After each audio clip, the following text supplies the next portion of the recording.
Welcome everyone to my review of IDW Sonic issue 79. Might as well get the spoiler warnings out of the way before going any further. Okay? Our current story arc, Scattered Pieces, focuses on the aftermath of the Clean Sweep Inc. climax, with issue 76 setting up different storylines. We previously saw two of them play out. Correction, one of them's played out, the other's still ongoing. But today, we're looking at a third story arc featuring Whisper, Tangle, and Silver hunting down Mimic.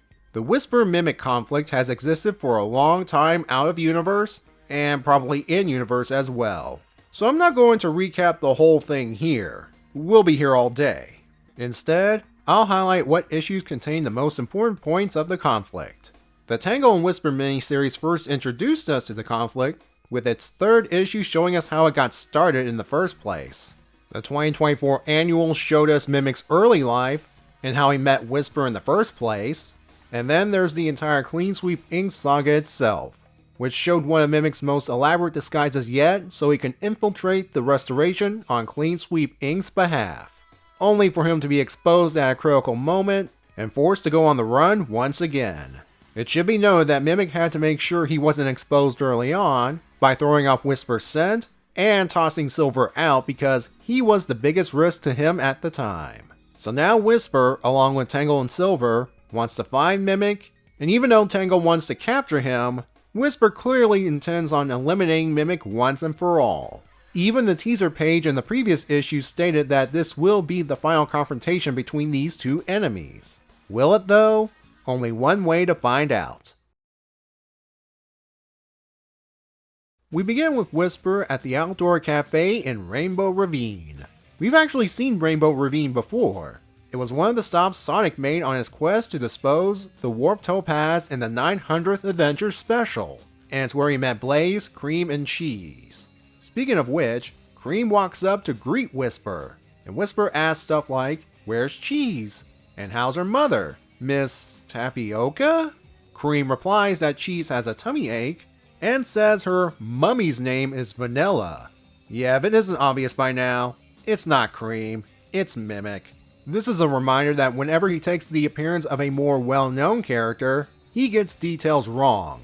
The coloring is off, he tends to get facts wrong, and no matter what form he takes, he'll always have the telltale signs of suckers on his palms and below his feet. Even Whisper's posture says, "I'm done with all this, Mimic. Just change so that we can fight to the death already." Though she does compliment Mimic on getting better with some of the facts, like Cream's mother's name. But Mimic screwed up with referring to Vanilla as Mummy instead of the more polite Mother.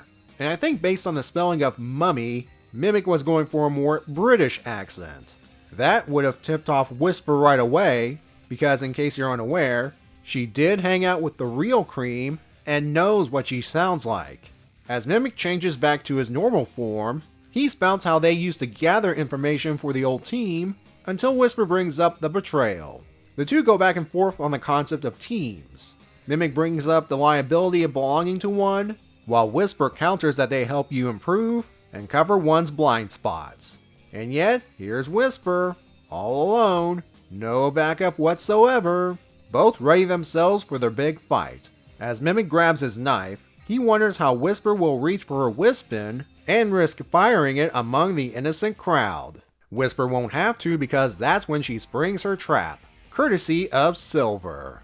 Mimic calls Whisper out for this act of cowardice before utilizing an advantage of his own, the flight core power he got from Starline back in the Bad Guys miniseries. What a hypocrite. Mimic's moving so fast, Silver can't get a hold of him. Luckily, Whisper's other advantage, Tangle, spots Mimic entering the nearby market and changing into Barry the Quokka. Whisper looks for him in the crowd, but Mimic spots her first. Or so he thinks. Thanks to Tangle's warning, Whisper sets up another little trap by accidentally dropping her Wispin, and when Mimic is close enough, she uses green hover mode to force him straight into the air and into Silver's clutches once again. Mimic again uses the flight core to escape, and briefly hurts Silver in the process. Tangle's not going to let Mimic escape. Using her tail, she tosses him into the ground, and then she starts wailing on him with all three of her punching appendages. Mimic changing into a Yeti throws her a bit off balance. Silver catches her, and Whisper tags in. And it's clear she's definitely going for the kill. Just before she can finish the job, Mimic attempts the old take you with me maneuver by stabbing his flight core and causing an explosion. Both are unconscious and falling from a very high altitude. Tangle demands Silver let her go, and he does. He needs to focus on keeping the debris from hitting the civilians anyway. Tangle grabs Whisper, and Green hovers able to slow their descent. Whisper comes to in time for the two of them to witness Mimic's charred body plunge into the river at high speed. And those chunks that are flying in different directions are either rock debris or pieces of Mimic. Yeah, it really seems to be over. And Whisper can finally let out a sigh of relief that her fellow Diamond Cutters have been avenged. Silver asks about her post-battle plans, and Whisper doesn't know. She never thought she needed one.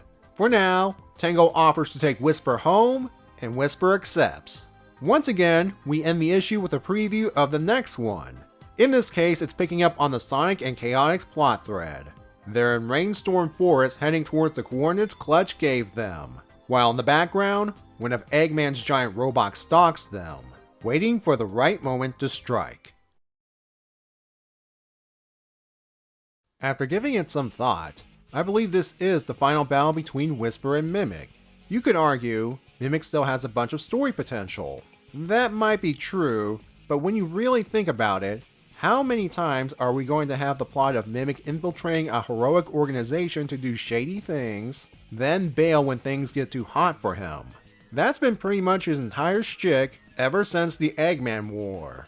He was just unfortunate that one of the teams had a member that's determined to avenge her friends and is dangerous in her own right.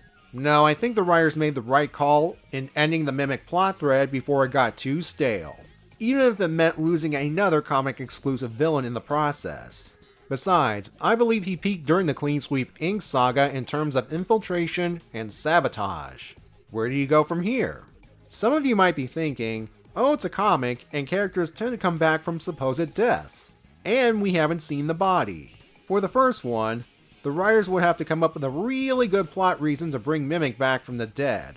And as for the second, the not seeing the body part, sorry for the pun, this is an all-ages comic. You're not going to show the younger readers a gruesome body after it's been blown up, and possibly its pieces scattered in the aftermath. Even when Starline died, we didn't see him get smashed by falling debris, but Belle's reaction indicated that she witnessed something horrific. And by the way, this was after Starline peaked and hit rock bottom. I'm starting to see a trend here. Anyway, Mimic. Let's look at the state of the octopus prior to detonating his flight core.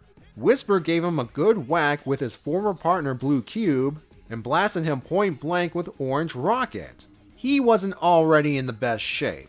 Plus, he was wearing the flight core when he stabbed it, so he would have taken the majority of the blast. And there's no way he could have survived a fall that high in his current state.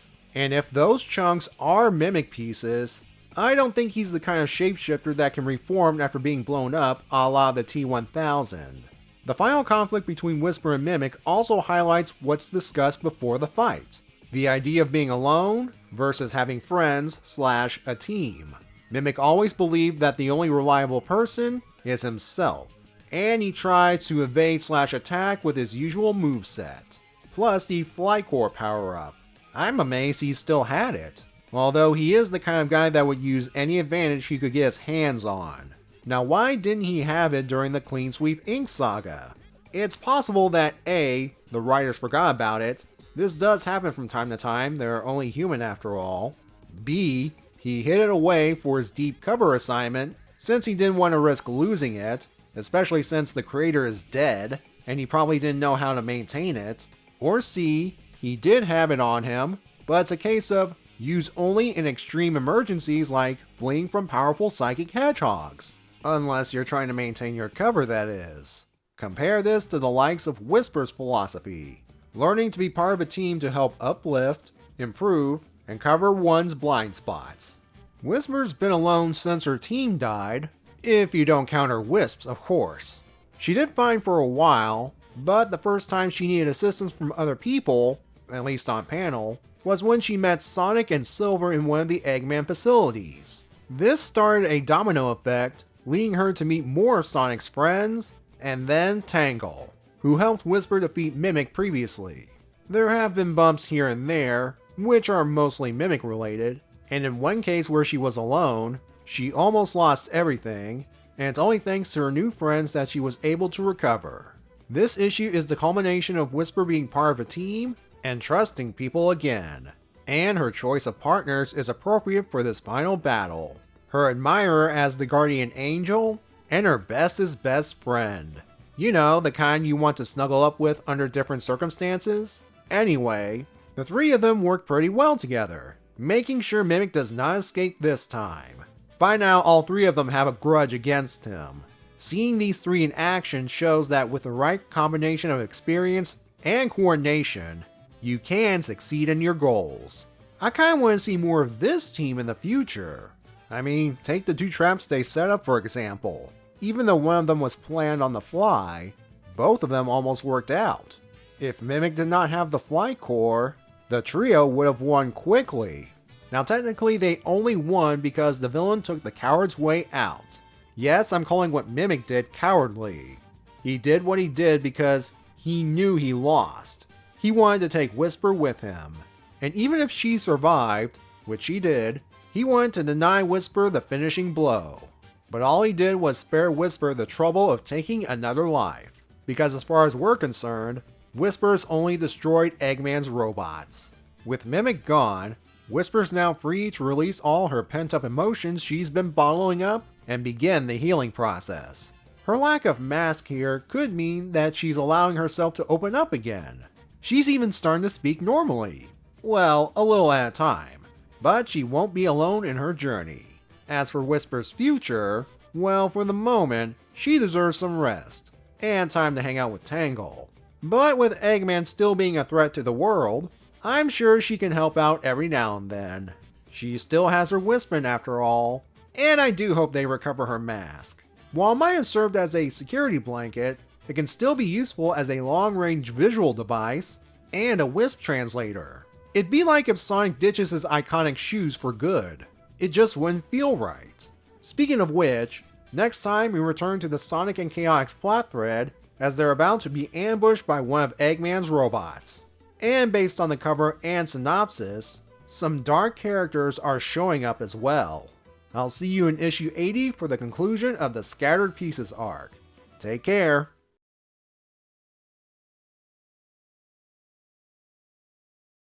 Another reason Mimic needed to go? He crossed the line by taking the form of Cream the Rabbit, thus angering the Sega Sonic gods and we the fans.